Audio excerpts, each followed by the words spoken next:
Hello everyone. I hope you all will be doing great. And here I am your friend and your host of this channel, Aradhya Gupta. And today you all are respectively welcome on my channel, Law Vita. And today I'm here with a bumper video. Yes guys, it's a bumper video for all of you. And in this video we'll not study the legal history actually, but we'll study the law of tort. And as it was demanded very greatly, so we will only discuss today the basic concept and the definition of tort. It's very easy topic, but need to understand it very focusedly and carefully. So let's get started. As such तो ये definitions ऐसी हैं कि normally आप casually इन्हें read करो, याद करो और लिख दो, आपको मार्क्स भी मिल जाएंगे. लेकिन इन पर्टिकुलर डेफिनेशंस में कुछ टर्म्स ऐसी होती हैं जिन्हें हमें समझना ज़रूरी है, क्योंकि हो सकता है आज के टाइम में हम उन एग्जामिनेशन पॉइंट ऑफ व्यू से उन्हें रट लें और उन्हें क्रैम करके जॉट डाउन कर दें अपने नोटबुक में, अपनी एग्जामिनेशन कॉपी में, बट आगे हमें ये चीज़ याद नहीं रहेगी. तो यहाँ पर इस वीडियो के अंदर भले ही हम डेफिनेशंस 3 या 4 ही डिस्कस करेंगे, जो कि बहुत मेन इंपॉर्टेंट है, लेकिन हम उनके अंदर जो की वर्ड्स हैं, जो की टर्म्स हैं, उन्हें बहुत डिटेलिकली और अच्छे से समझेंगे और उन्हें स्टडी करेंगे ताकि वो चीज़ें हमारे आगे के लिए भी माइंड में सेट हो जाएँ. ठीक है, एग्जाम्पल्स दूंगी, बहुत अच्छे से एक्सप्लेनेशन होगा, प्रॉपर नोट्स के साथ होगा. यही नोट्स आप अपने एज इट इज़ अपने एग्जाम्स में यूज़ कर सकते हैं, इन्हें ही पढ़ सकते हैं. They are complete proper mannered, right. चलिए शुरू करते हैं video. So the law of tort has been difficult to be defined and there is no scientific definitions of law of torts. This is mainly because of the diverse species of wrongs included under this head. क्या है कि हमारा जो law of tort है उसको define करना actually बहुत difficult है. ठीक है, क्योंकि उसकी कोई पर्टिकुलर साइंटिफिक डेफिनेशंस है ही नहीं, बनी ही नहीं है. जैसे हमारा बात करें कॉन्ट्रैक्ट्स की, पर्टिकुलर डेफिनेशन है, उसके सेक्शन के अंदर डिफाइन है. ठीक है, और लॉज की भी है, लेकिन लॉ ऑफ टॉर्ट की कोई पर्टिकुलर साइंटिफिक डेफिनेशन नहीं है. और इसके पीछे भी एक लॉजिक है. उसका रीज़न ये है कि टॉर्ट के अंदर, जो लॉ ऑफ टॉर्ट है उसके अंदर काफ़ी डाइवर्स स्पीसी ऑफ रॉन्ग्स आते हैं, काफ़ी तरह के रॉन्ग्स आते हैं इस पर्टिकुलर हेड के अंदर, जिस वजह से इसकी कोई सिंगल साइंटिफिक डेफिनेशन फॉर्मुलेट हुई ही नहीं है. ठीक है, बट फिर भी कुछ सर्टेन डेफिनेशन अलग अलग लीगल एक्सपर्ट्स ने दी है, तो हम आज इसमें यही डिस्कस करेंगे. ठीक है, so the very first definition has been given by the section 2 of the limitation act 1963.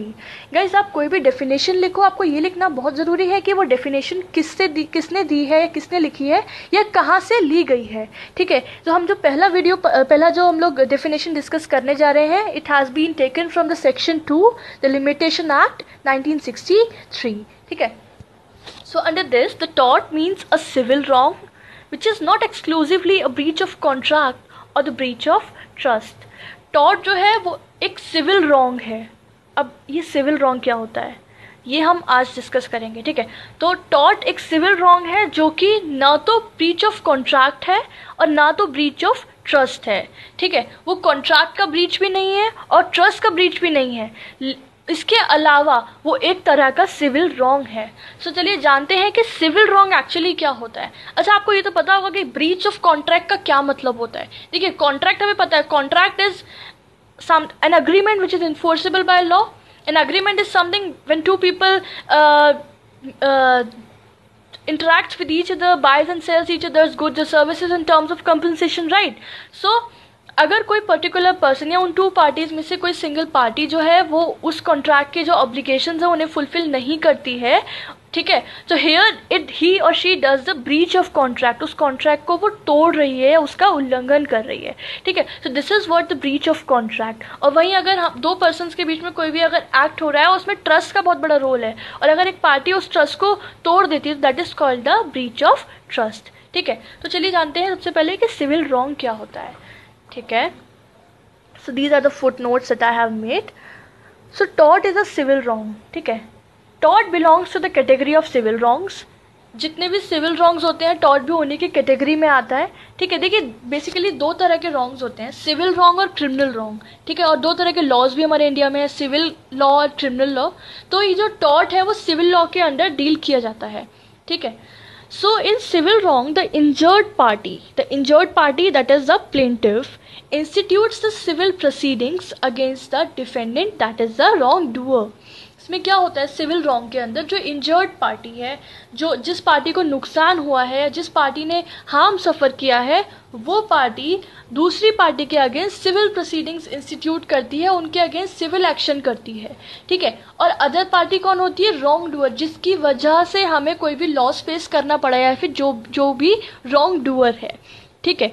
अच्छा, इसमें प्लेंटिफ को एज अ रेमेडी क्या मिलता है, so the main remedy is damages, ठीक है।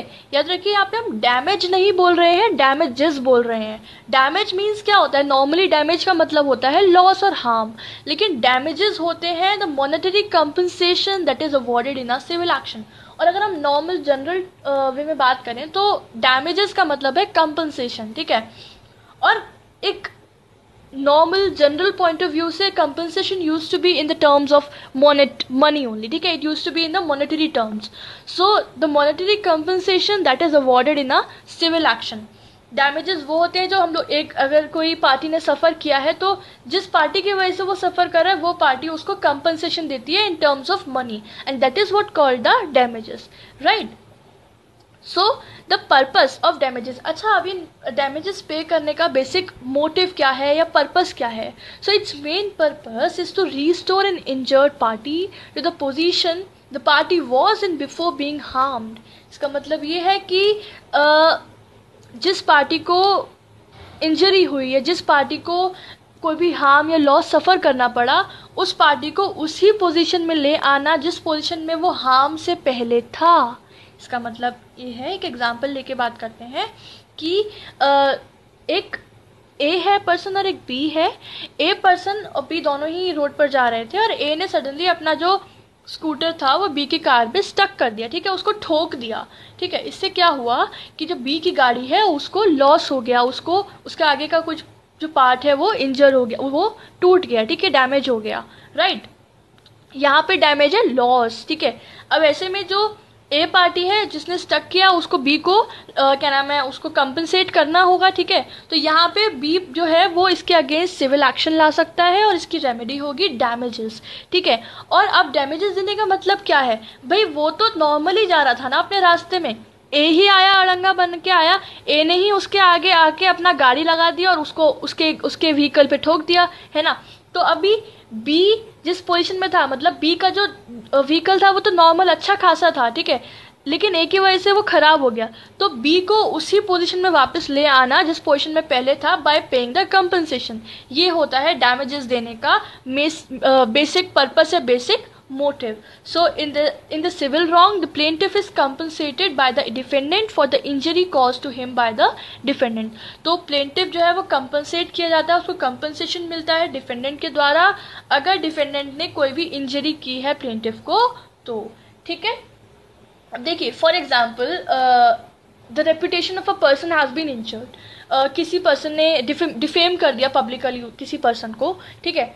तो अभी ऐसा तो है नहीं कि original portion can not restore back, अपने आप तो नहीं आ सकती ना उसकी ओरिजिनल पोर्शन। आप उसको कोई भी किसी पर्टिकुलर पर्सन को आप भला बुरा बोल दे रहे हो पब्लिकली कुछ लोगों के सामने, सोसाइटी के लोगों के सामने, तो उसकी जो रेपुटेशन है वो तो डैमेज हो रही है ना, तो आप कैसे उसको रिस्टोर बैक करोगे। तो the only thing which can be done in such a case is to see what is the money equivalent to the harm by way of defamation. Defamation के वे से आप ये देखोगे कि कितना उसका मनी इक्विवेलेंट है, वो आप उसको पे बैक करोगे, ठीक है। तब जाके उसका जो उसका जो वो हार्म हुआ है, जो भी उसको लीगल इंजरी हुई है, उससे वो वार्म अप, उससे वो सही से उभर के आ सकता है, ठीक है। The sum so arrived that is asked to be paid by the defendant to the plaintiff, ठीक है। अच्छा, इसके अलावा डैमेजेस की बात की तो एक बात और करते हैं कि there are certain other damages, certain other remedies which also could be available when the tort is committed. तो भाई कौन सी होती हैं वो डैमेजेस या रेमेडीज़ जो हम डैमेजेस के अलावा देते हैं। एक एग्जांपल लेते हैं। फॉर एग्जांपल हमारा पड़ोसी है, ठीक है, ब्ला ब्ला हमारा एक पड़ोसी है, वो रोज़ रात को बड़ा तेज़ तेज़ गिटार बजाता है और अनप्लीजेंट वॉइस क्रिएट करता है, ठीक है, वो भी रात के समय जब सबके सोने का समय होता है, ठीक है। तो ऐसे में वो न्यूसेंस क्रिएट कर रहा है ना भाई, नॉर्मल सी बात है, वो एक न्यूसेंस क्रिएट कर रहा है, that was a continuous nuisance, वो रोज करता था, ठीक है। So here the plaintiff may be more interested in the remedy by way of injunction. यहाँ पे इंजंक्शन लगाया जा सकता है to stop the continuance of the nuisance. ये ऐसा तो है नहीं कि आप बार बार जब भी वो न्यूसेंस करे आप उससे कंपनसेशन मांगने चले जाओ, आज रात को बजाया भाई निकाल मेरे पैसे, कल फिर निकाल, ऐसा तो नहीं हो सकता ना। तो यहाँ पे एक अलग रेमेडी प्रोवाइड की जाती है, दैट इज द इंजंक्शन, जो कि बाय कोर्ट दी जाती है, ठीक है। So this is something a different kind of remedy which is being provided under the civil wrong. Sorry, so normally तो डैमेजेस ही होते हैं इसकी मेन रेमेडी, लेकिन इसके अलावा भी कुछ सर्टेन होते हैं, जैसे मैंने एग्जाम्पल दिया था अभी आपको इंजंक्शन का, ठीक है। चलो now back to the topic. So we are done with the first definition, let's read it again.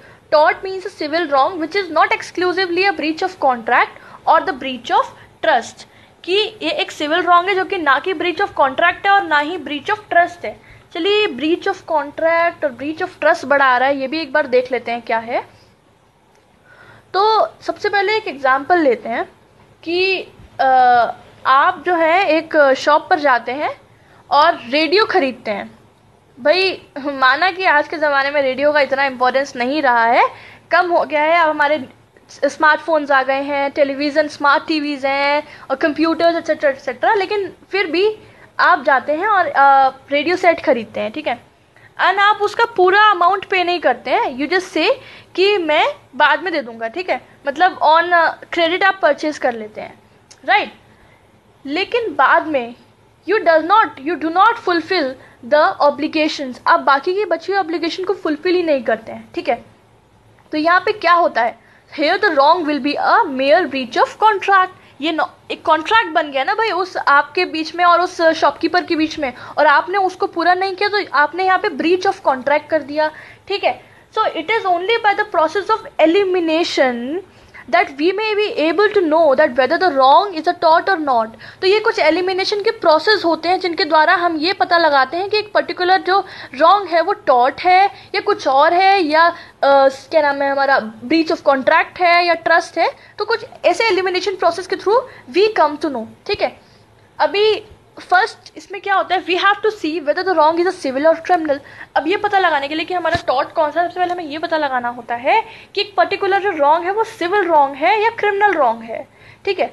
अब हमने जब ये पता लगा लिया कि हमारा पर्टिकुलर रॉन्ग सिविल रॉन्ग है, तो अब हमें ये पता लगाना है कि वो पर्टिकुलर सिविल रॉन्ग कौन सा है।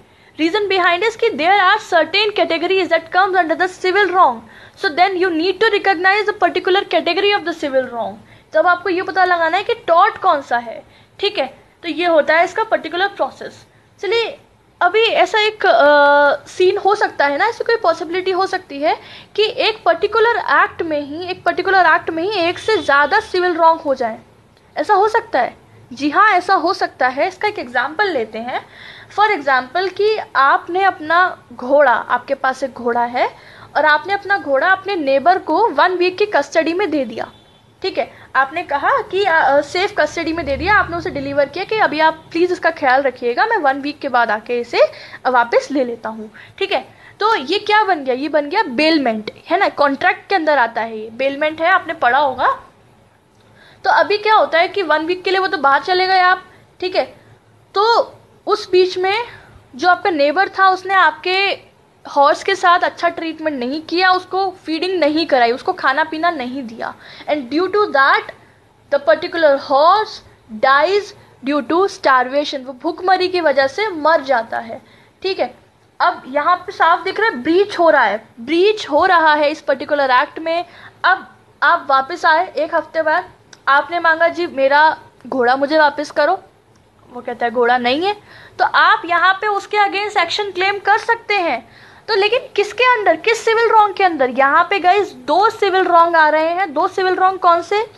पहली बात ये आई कि उसने आपके घोड़े का ठीक से ख्याल नहीं रखा, सही बात है, ठीक से ख्याल नहीं रखा, उसकी नेग्लिजेंस थी यहाँ पे, नेग्लिजेंस ये थी कि उसने देखा नहीं कि उसको फीडिंग नहीं कराई जा रही, उसको खाना नहीं मिल रहा है प्रॉपर, और उसकी हेल्थ जो है वो डाउन होती जा रही है, ठीक है। तो यहाँ पे उसका नेग्लिजेंस था, और नेग्लिजेंस जो है वो लॉ ऑफ टॉर्ट के अंदर आता है। तो ये पहला हो गया उसका ब्रीच ऑफ टॉर्ट, तो यहाँ पहला हमारा सिविल रॉन्ग निकल के आ गया। दूसरा ये बेलमेंट था। बेलमेंट की रिक्वायरमेंट होती है कि आपको उस पर्टिकुलर प्रोडक्ट की या उस पर्टिकुलर चीज़ की उसकी ऐसी सेफ्टी करनी है, उसकी ऐसी टेकिंग केयर करना है जैसे वो आपका खुद का प्रोडक्ट हो, ठीक है। ये उसकी ड्यूटी और ऑब्लिगेशन कहलाई जाती है, ठीक है। तो यहाँ पे आपने उसका भी ठीक से ख्याल नहीं रखा, और बेलमेंट जो है वो कॉन्ट्रैक्ट के अंदर आता है, तो यहाँ पे आपका ब्रीच ऑफ कॉन्ट्रैक्ट भी हो गया, है नहीं। तो यहाँ पे दो सिविल रॉन्ग अराइज हो गए, पहला ब्रीच ऑफ कॉन्ट्रैक्ट और दूसरा ब्रीच ऑफ टॉर्ट, ठीक है।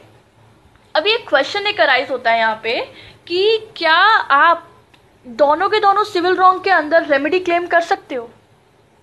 सो इसका आंसर है NO, नो।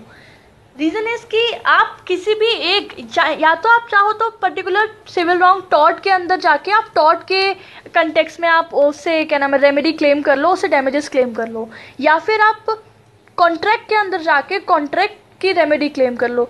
दोनों से नहीं कर सकते, ठीक है। आपको मिलेगी एक ही बार, you can not claim the damages twice, right. तो ये हमारा हो गया, the tort is other than a breach of contract और a breach of trust. Clear? चलिए अब आगे बढ़ते हैं। नेक्स्ट डेफिनेशन आती है हमारी सामन की। बहुत से लोगों को लग रहा होगा बहुत ज़्यादा लेंदी हो रहा है, बहुत ज़्यादा खींचा जा रहा है, लेकिन गाइज हम यहाँ पे आपको काफ़ी सारी बातें बता रहे हैं, हर चीज़ को एक एक वर्ड को हम डिटेल में एक्सप्लेन कर रहे हैं ताकि आपको चीज़ें समझने में प्रॉब्लम ना आए, ठीक है। चलिए, the next is the definition given by the Salmond. So, according to him, it is a civil wrong for which the remedy is a common law action for the unliquidated damages, and which is not exclusively the breach of contract or the breach of trust or other merely equitable obligation. सावन का कहना है कि law of the tort है वो एक civil wrong है, ठीक है। ये ऊपर भी हमने पढ़ा था कि इट्स अ सिविल रॉन्ग, और उसकी रेमेडी क्या है? इसकी रेमेडी एक कॉमन लॉ एक्शन है जो कि अनलिक्विडेटेड डैमेजेस में होती है, ठीक है। अब ये अनलिक्विडेटेड डैमेजेस क्या है? ये कुछ नया आ गया, ठीक है, ये भी देखते हैं। पहले अभी बताती हूँ, पहले पूरा इसको समझ लेते हैं।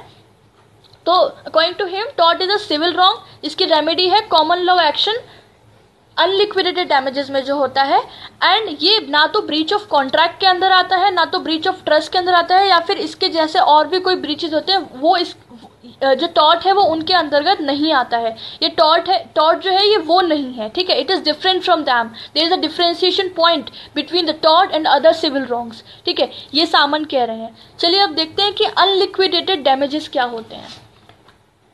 सो tort is redressable by an action for the unliquidated damages. The damages in the case of tort are unliquidated. ये आपको हमेशा याद रखना है कि जो damages होते हैं ना tort के अंदर वो हमेशा unliquidated होते हैं।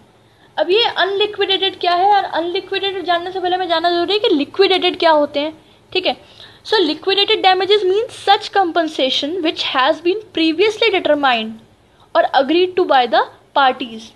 ये वो डैमेजेस होते हैं जो कि पहले से ही डिटरमाइन कर रखे हैं दोनों पार्टीज ऑफ द कॉन्ट्रैक्ट या parties of the particular tort हो रहा है या जो भी हो रहा है, उसमें पहले से प्री डिफाइंड है कि अगर कोई भी particular person of the contract, basically जो लिक्विडेट होते हैं वो कॉन्ट्रैक्ट में ही होते हैं कि कॉन्ट्रैक्ट की दो पार्टीज हैं, तो उनमें से कोई भी अगर एक ब्रीच करता है कॉन्ट्रैक्ट का, तो वो उसको इतना अमाउंट ऑफ मनी या इतना कंपनसेशन दूसरी पार्टी को देना पड़ेगा। ये हमारे इसके अंदर पहले से ही डिफाइंड होता है, ठीक है। And they are called the liquidated damages, जहाँ पे आपका जो अमाउंट है कंपनसेशन का वो प्री डिफाइंड होता है, प्री डिटरमाइंड होता है, ठीक है।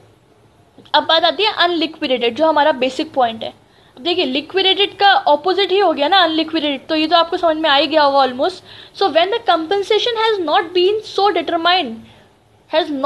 Determined but the determination of the same is left to the discretion of the court, the damages are said to be the unliquidated. यहाँ कह रहे हैं कि वो कंपनसेशन जो पहले से डिटरमाइंड नहीं है, वही बात हो रही, जो पहले से डिटरमाइंड नहीं है, जो प्री डिफाइंड नहीं है, और जो डिटरमाइन किए जाते हैं उसी टाइम जब एक्शन होता है, जब कोई पर्टिकुलर एक्ट होता है, ठीक है। और जो कि डिसाइड कौन करता है? कोर्ट डिसाइड करते हैं, ठीक है। The court has this discretionary power to decide the amount of the compensation. अभी लिक्विडेटेड में तो पार्टीज ही खुद डिसाइड कर लेती हैं कि इतना हुआ तो तुम इतना दोगे, मैं इतना दूंगा, ठीक है। लेकिन यहाँ पे पार्टीज के ऊपर नहीं होता है, कोर्ट को ये डिस्क्रिशनरी पावर दी जाती है कि वो डिटरमाइन करे कि उस पर्टिकुलर एक्ट में कितना कंपनसेशन दिया जाएगा, ठीक है। This is what the unliquidated damages. Clear? चलिए आगे बढ़ते हैं। हो गई सामन की। द नेक्स्ट इज फ्रेजर, ठीक है। So according to Fraser, the tort is an infringement of the right in rem of a private individual giving a right of the compensation at the suit of the injured party, ठीक है। Fraser कह रहे हैं कि जो tort है वो infringement है राइट इन रैम का, ठीक है। अब what is rem rights? Rem rights basically the property rights which are enforceable against the whole world. वो राइट्स जो कि हमारे पास होते हैं, जो हम इन्फोर्स कर सकते हैं पूरे वर्ल्ड के अगेंस्ट में, ठीक है। एक होते हैं राइट्स इन जस्ट पर्सोनम, जो कि पर्टिकुलर पर्सन के ही अगेंस्ट में होते हैं, लेकिन यहाँ हम बात कर रहे हैं अगेंस्ट द होल वर्ल्ड।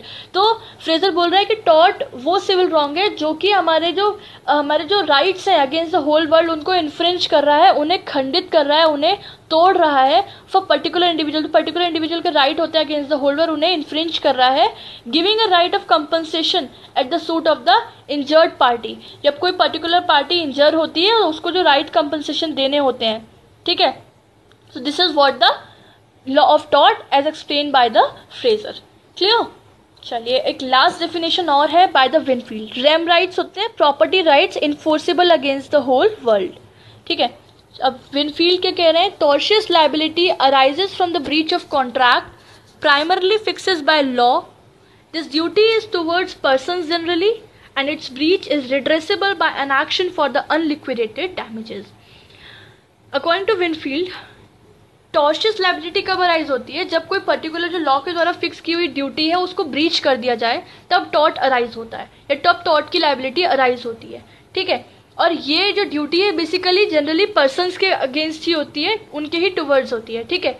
और इसको रिड्रेस कैसे किया जाता है या इसकी रेमेडी क्या है? इसकी रेमेडी है अनलिक्विडेटेड डैमेजेस, जो कि अभी हमने पढ़ा था, ठीक है। चीज़ें रिपीट हो रही है, लैंग्वेज अलग अलग है, ठीक है, बट फिर भी आपको हर किसी एटलीस्ट 2 से 3 आपको याद करनी होगी विद द प्रॉपर लैंग्वेज, ठीक है। चलिए अब हमने इनसे क्या सीखा या क्या पर्टिकुलर पॉइंट्स निकल के आते हैं इन 3 डेफिनेशन से। So generally the definition emphasize the 3 aspect of tort. The very first is tort is a civil wrong, ठीक है, ये हमने पढ़ा। The remedy available is unliquidated damages, right? इसकी रेमेडी क्या है? unliquidated damages है, liquidated नहीं है, right? And differentiate tort from the other civil wrong. And tort जो है वो बाकी civil wrong से अलग होता है, right? ये 3 चीजें हमने पढ़ी ध्यान से, यही इसके conclusions निकल के आते हैं। Okay, we are done with the definition portion. हमने बहुत अच्छे से कॉन्सेप्ट समझ लिया। बेसिकली हमने कॉन्सेप्ट समझा कि लॉ ऑफ टॉर्ट होता क्या है, राइट। हम अपनी नेक्स्ट वीडियो में इसेंशियल्स ऑफ टॉर्ट देखेंगे और फिर फर्दर वीडियोस में और इसके टॉपिक्स को कवर करेंगे, ठीक है। और हम लोग गाइस एक एक टॉपिक को सीरीज में चलेंगे, कोई भी बीच में जंप आउट करके कहीं आगे नहीं बढ़ जाएंगे या नेग्लिजेंस पे पहुंच गए कि कहीं और पहुंच गए। एक एक चीज़ को बेसिक से लेकर चलेंगे, ठीक है। आप लोग डिमांड करते हैं कि मैम कॉन्ट्रैक्ट्स का ये टॉपिक डाल दीजिए या मैम क्रिमिनोलॉजी पढ़ा दीजिए। It's not possible guys. I have to move in a proper pace and along with the proper note, so I have to work over it. मैं अपना काम कर रही हूँ, एक सीरीज में चल रही हूँ and you just don't worry. आप just please put a faith over me. मैं आपको हर सब्जेक्ट, जितने भी लॉ के सब्जेक्ट है सबके ऊपर प्रोवाइड कराऊंगी, but I need the time. अभी हमने लीगल हिस्ट्री कवर किया है, इवन बहुत अच्छे से, बहुत ज़्यादा हमने काफ़ी ऑलमोस्ट टॉपिक्स कवर कर लिए हैं। बहुत लिमिटेड टॉपिक्स ही बचे हैं एंड वो भी हम टाइम बीइंग कंप्लीट कर लेंगे। अभी हमने टॉट शुरू किया है, टॉट अच्छे से चला तो मैं इसको भी कंटिन्यू रखूँगी, लेकिन I need the support from you people as well. आप इसको बहुत अच्छे से पढ़ें, क्वेश्चंस पूछें मुझसे और इसके आंसर्स दें जो मैं अपनी वीडियोज़ में पूछती हूँ, ठीक है। और उसके साथ साथ गाइज इन वीडियोज़ को ज़्यादा से ज़्यादा शेयर करें। शेयर करेंगे हमारा लॉ वीटा का फैमिली इंक्रीज होगा, ठीक है, और ज़रा हमारे व्यूअर्स इंक्रीज होंगे और मैं और ज़्यादा एंथुसियास्ट होकर और ज़्यादा सब्जेक्ट पे वीडियोस बनाऊंगी। सो आपका वर्क है, you have to share the videos, you have to share the link of the my channel law वीटाज link to your friends, to your relatives, to your acquaintances, to your classmates, right? So we are done with this video. Thank you so much for watching this video. Be tuned with the channel. Do click on the bell icon so that you can receive the latest updates of our channel, right? Do like the video if you really like it. And yeah, do follow us on the Instagram, that is lawbeta_80, so that you can receive the latest updates of our channel. Thank you so much again. Be tuned. Have a nice day. Bye bye. Take care.